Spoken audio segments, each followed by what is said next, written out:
안녕하세요. 뜨는 아침 묵상 이성훈 목사입니다.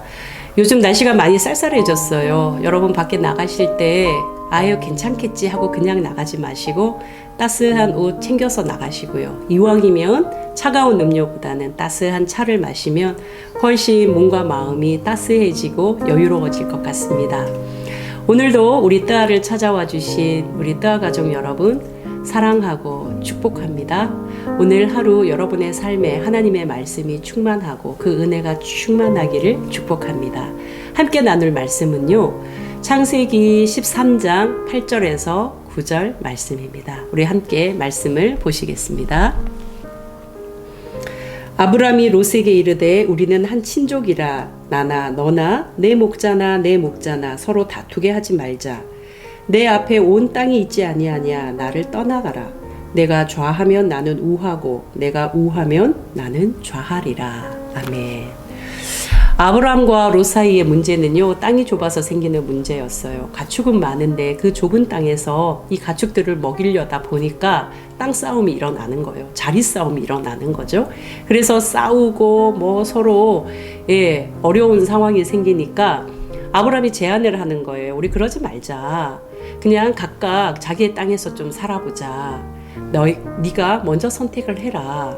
네가 좌하면 나는 우할게. 네가 우하면 나는 좌할게. 굉장히 어려운 부분인데 아브라함이 지금 땅에 대해서 롯에게 양보하는 거예요. 예나 지금이나 땅은 굉장히 중요하잖아요. 만약에 누가 우리에게 저 강남에 100평 이 땅 선택할래? 저 시골에 지방 시골에 임야 1000평 선택할래? 그러면 우리는 1초의 망설임이 있겠습니까? 고대는요, 이 땅에 대한 부분이 훨씬 지금보다 중요했어요. 왜냐하면 이건 생존이었거든요. 비옥한 땅을 가진다는 것은 그 많은 가축들의 먹이가 확보된다는 것이고 그곳에서 많은 가축들과 함께 생활하기에 전혀 불편함이 없다는 것이었기 때문에 롯이나 아브라함처럼 이렇게 유목민들한테는요, 어떤 땅을 먼저 선점해서 그 땅에 있느냐는 굉장히 중요했죠.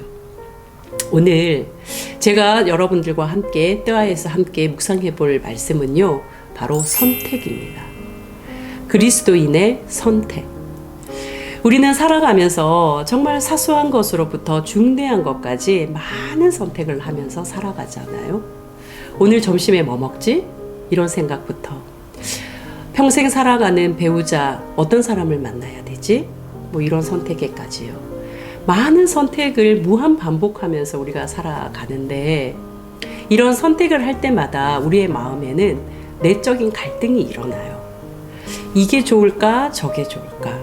이걸 선택했을 때 이것 때문에 후회하지 않을까? 이런 내적인 갈등이 막 일어나잖아요. 짜장면을 먹을까? 짬뽕을 먹을까? 할 때 난 짜장면 싫어. 나는 무조건 짬뽕. 이러는 사람이야 내적인 갈등이 일어나지 않겠지만 대개의 경우에는요. 짜장면을 먹자니 짬뽕이 울고 짬뽕을 먹자니 짜장면이 우는 이런 상황들을 많이 경험하게 되지요. 우리가 식당을 가면요. 참 재미있는 현상이 있는데 여러 사람이 식당 안에 들어가잖아요. 그러면 메뉴판이 이렇게 돌려졌을 때 어떻게 이야기해요? 첫 마디가 뭐 먹을 건데? 묻죠. 나는 이거 먹을래 하는 것보다 뭐 먹을 건데 다른 사람들이 뭐 먹을지에 관심을 둬요. 그리고 거기에 따라서 그럼 나도 하는 이런 선택을 많이 하거든요.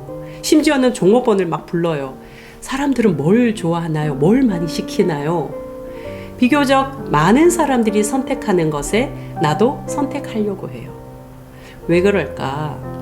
그게 실패 확률이 적기 때문에 또 사람들은 이런 내적인 갈등을 계속 지속하는 것에 대해서 힘들어요.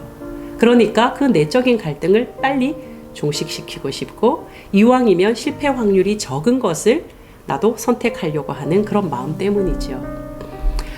이렇게 무한하게 선택을 반복해 나가는 우리의 삶. 그 중에 이렇게 사소하게 그죠? 점심에 뭐 먹을래 하는 것은 사실은 내가 선택한 것과 설령 다르다 할지라도 별로 뭐 크게 문제될 일은 없어요. 그냥 뭐 오늘 점심 좀 입맛 없었네 하면 돼요. 그런데 중요한 문제들요. 예컨대 내가 진학을 어느 학교로 할 것인가, 혹은 어느 회사에 취직할 것인가, 더 중요한 것은 내가 어떤 배우자를 만날 것인가, 어떤 배우자를 선택할 것인가, 이런 중대한 문제들은 사소하지가 않기 때문에 그 결과도 굉장히 크게 일어난다는 거예요. 그래서 이런 문제들 앞에서는 우리의 선택이 굉장히 신중해지죠. 대개 교회를 다니는 사람들은 이런 선택들 앞에서는 이런 단어를 떠올리죠. 하나님의 뜻, 하나님의 계획. 하나님의 뜻은 무엇일까? 내가 이 직장을 가는 것이 하나님의 뜻일까? 내가 이 직장을 선택하는 것이 하나님의 뜻일까? 내가 이 사람과 결혼하는 것이 하나님의 계획일까? 이 사람과 결혼하는 것이 하나님의 뜻에 맞는 것일까? 그래서 작정해서 기도도 하고, 또 설교를 듣거나 여러 상담을 하거나 뭐 이야기를 나눌 때 뭔가 내가 지금 선택하고 결정해야 하는 것에서 하나님의 뜻이 무엇인가를 계속 들으려고 하죠. 소위 말해서 응답을 받으려고 하는 거예요. 뭐가 응답이지? 뭐가 하나님의 뜻이지? 어떻게 선택해야 되지? 하나님은 뭘 원하시는 거지? 이런 응답을 받으려고 한다는 거예요. 그런데 오늘 여러분 본문을 한번 보시면요, 아브라함에게 굉장히 중요한 지금 선택과 결정이잖아요. 땅을 지금 결정해야 하는 거예요. 온 식구가 함께 그곳에서 생계를 이어가야 되고 생존을 해야 돼요. 이런 중대한 상황에서 아브라함이 왜 하나님의 뜻, 하나님의 계획을 묻지 않는 걸까? 그 앞에 12장에서도 기근이 들어서 가나안 땅을 떠나서 애굽으로 갈 때 하나님의 뜻, 하나님의 계획, 아브라함이 묻는 장면이 나오지 않아요. 왜 아브라함은 이 중대한 결정 앞에서 하나님의 뜻을 묻지 않는 것일까? 창세기를 보면은요, 이야기식의 패턴이 굉장히 많이 나와요. 보세요. 뱀, 하와 이야기를 하잖아요. 하와와 아담 이야기를 하잖아요. 아담과 하나님 이야기를 하잖아요. 가인과 하나님 이야기를 하잖아요. 계속 이야기 형태가 굉장히 많이 등장을 하거든요. 이것을 소위 내러티브 형식이라고 하는데 창세기가 쓰고 있는 방법이에요. 내러티브 형식을 쓰는 거죠. 이야기를 할 때에는 그 이야기에 대해서 정답, 해답 이렇게 두지 않아요. 우리가 누군가의 이야기를 들을 때 그 이야기를 듣고 난 다음에 각자의 생각이 있지, 그 각자의 생각을 그냥 일원화시켜서 이게 답이야 하는 그런 것은 없거든요. 그러니까 창세기는 지금 어떤 메시지를 우리들에게 주고 있냐면, 당신의 생각은 무엇입니까? 라는 것을 던지고 있는 거예요. 저는 오늘 이 롯과 아브라함의 땅 문제, 땅의 선택 문제를 두고 당신의 생각은 어떻습니까? 라고 제가 듣는다면 저는 이런 생각을 하게 됩니다. 아브라함이 어떤 선택을 하거나 어떤 결정을 해가는 것에 있어서 하나님께 답을 구하고 하나님의 뜻을 확인하지 않았다 해서 아브라함의 삶이 하나님의 뜻과 전혀 다른 삶이었다고 생각하지는 않습니다. 아브라함이 하나님의 뜻이 무엇입니까? 하나님의 계획은 무엇입니까? 이렇게 면밀히 물어가지 않았다고 해서 아브라함이 살아갔던 그 삶이 하나님의 생각과 하나님의 뜻과 전혀 동떨어져 있는 그런 삶이라고 저는 생각지 않는다는 거예요. 저희 큰아이가 19살이거든요. 이 큰아이는 아침마다 일어나서 자기가 입어야 할 옷 저한테 상의하거나 묻거나 확인받지 않아요. 그 아이가 하루 어떻게 지낼지 물론 필요에 따라서 조율은 해요. 필요에 따라서 뭐 알려주기는 해요. 그러나 그것을 저한테 일일이 허락을 구하고 일일이 확인받고 엄마의 생각이 무엇이냐고 묻지 않아요. 몇 시에 뭘 하고 몇 시에 누구 만나고 몇 시에 뭘 먹을 것인지 거의 대부분 본인이 결정하고 본인이 선택해요. 심지어 자기가 앞으로 무엇을 하고 살아가야 할지, 어떤 공부를 하고 싶은지 거의 90% 이상 본인이 결정을 해요. 그런데 그 아이의 선택과 결정이 부모인 저와 저희 남편과 전혀 동떨어진 아이의 선택과 결정이다. 저희는 그렇게 생각하지는 않거든요.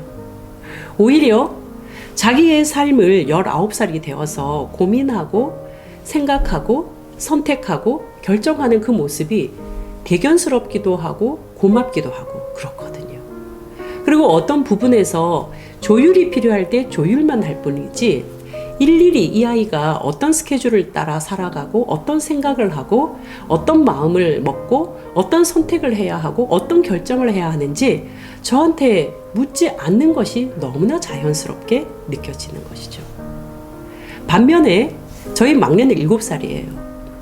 7살임에도 불구하고 막내라 조금 더 어린 면이 있죠. 아침에 일어나면 엄마 오늘 뭐 입고 유치원 가요? 물어요.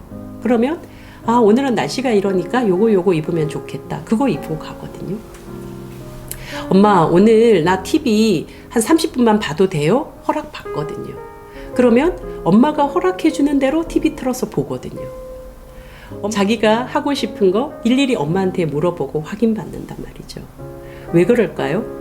걔는 아직 미숙하잖아요. 걔는 아직 7살이니까 자기 스스로 선택하고 결정할 힘이 부족하잖아요. 그러니까 어른인 부모인 엄마 아빠가 그 결정과 선택을 대신 도와주는 것이죠. 만약에 여러분 이 두 아이의 모습이 바뀌어 있다고 한번 생각을 해보세요.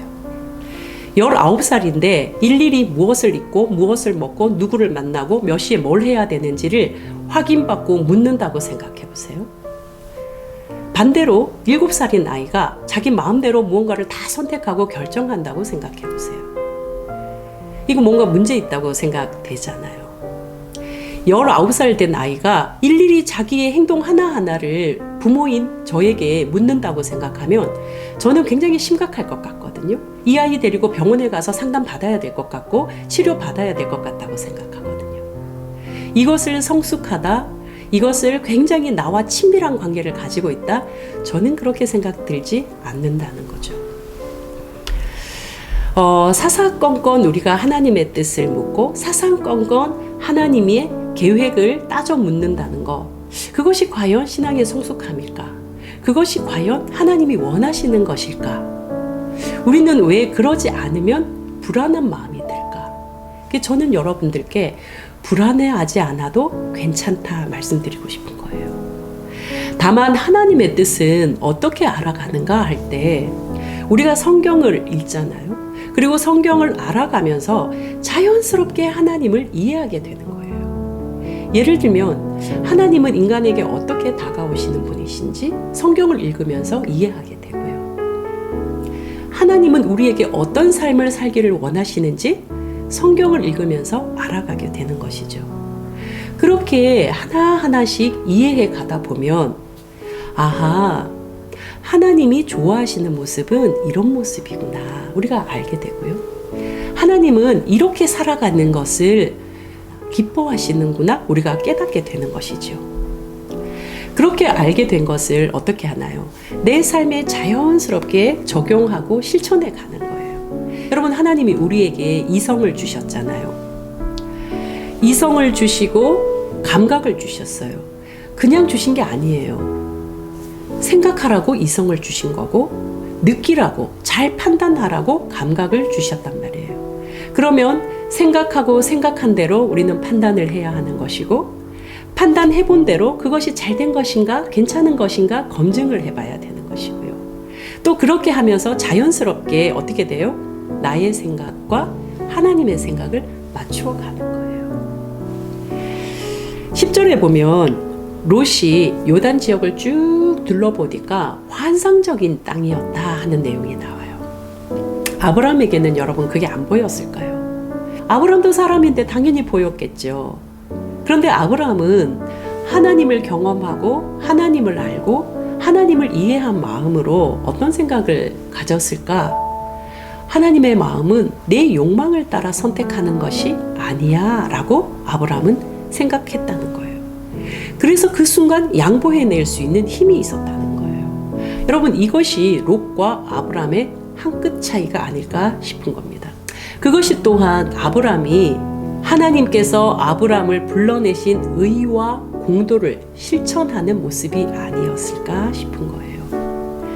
사랑하는 따와 가족 여러분, 오늘을 살아가는 것에 너무 불안해하지 않으셨으면 좋겠습니다. 오늘이라는 시간을 내가 걸어가는 것에 너무 조바심 내고 걱정하고 불안해하지 않으셨으면 좋겠습니다. 우리가 오늘을 살아가는 것에 불안하고 걱정이 되면요, 뭔가 손에 자꾸 움켜잡으려고 하거든요. 그리고 뭔가를 막 쟁여놓고 뭔가를 확보하지 않으면 안 되겠다는 그런 급한 마음이 생기거든요.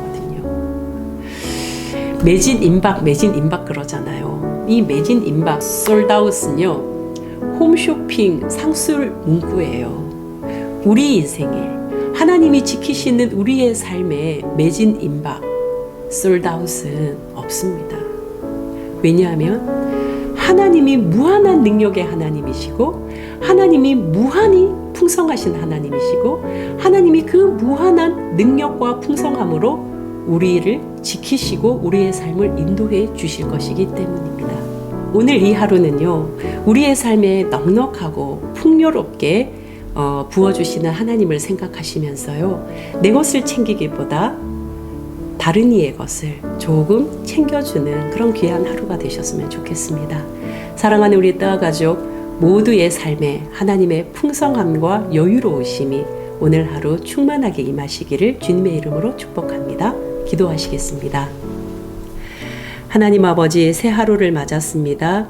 이 하루가 하나님 앞에서 잘 살아가기를 소망하면서 내 욕망을 따라 움켜잡는 삶이 아니라 하나님의 넉넉하심을 따라 양보하며 비껴서는 잠시 보류하고 멈출 수 있는 그런 여유 있는 하루가 되게 하여 주시옵소서. 예수 그리스도의 이름으로 기도합니다. 아멘.